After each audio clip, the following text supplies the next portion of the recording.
We were sort of stunned about the whole thing. You know, we were going right into holy hell there. Bullets were flying all over, explosions were all over. They hit the beach and go up the embankment and throw in the bandoliers in there to blow up the barbed wire. Then we rushed through the barbed wire. That's what we did. So there was 2 battalions there, and we were in cahoot working together. So I was in the group that went east to stop a bunch of Germans that were coming, which we did. That was to protect the guys that were climbing the cliff.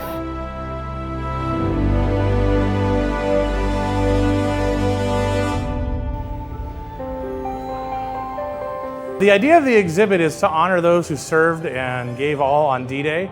It's to educate future generations maybe about what that entailed. And it's such an important reason to do it because it was such a major undertaking. It's such an important part of liberating Europe from the clutches of the Nazis during World War II. So being it was the 75th anniversary, we wanted to do something special. We're very fortunate. We know that this is probably the last big benchmark anniversary of D-Day where we're going to actually be able to have some veterans with us. And we were very fortunate to have a U.S. Army Ranger who was a D-Day vet here with us today. In memory of all my fellow Rangers who are no longer here, and all the other soldiers and Navy people who didn't make it back, I'm cutting this ribbon on this day. All right, and with this, we dedicate our D-Day plus 75 exhibit. Go ahead and cut it. All right. To have him here to cut the ribbon, I'm not even sure how to put that into words. It's the icing on the cake. And you can see it on his eyes when you talk to him, how important this is for him and how important it is to share this with his family and his granddaughters who are all here today.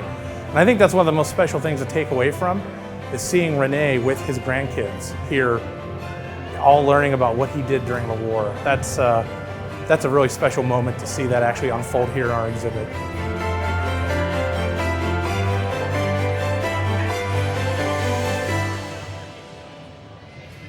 Well, we have a smaller exhibit area, so we wanted to really make our best bang for the buck, if you will.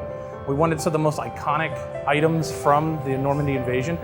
Personally, I would love to fit a whole C-47 in here, but we couldn't. However, we could give you the feeling that maybe you were in a C-47 getting ready to jump out. We have items that paratroopers carried into battle, Rangers, men in the Armored Division, men who flew missions in the B-26 Marauder, and of course, things like the M1 Garand, the Army Jeep, just such iconic images of World War II and of course D-Day.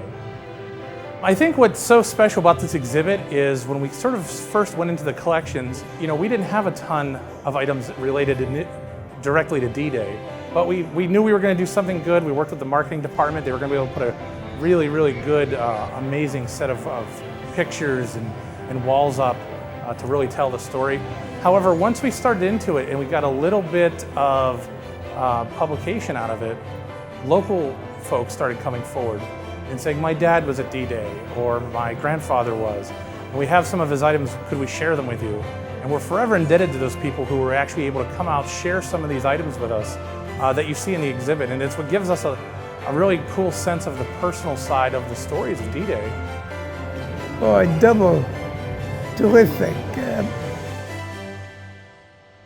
Forever grateful for everybody who worked hard to make this happen, not just for us here on staff, but for the veterans who were able to come out and enjoy it, the families who were able to come out and pay respects to their loved ones who served at D-Day.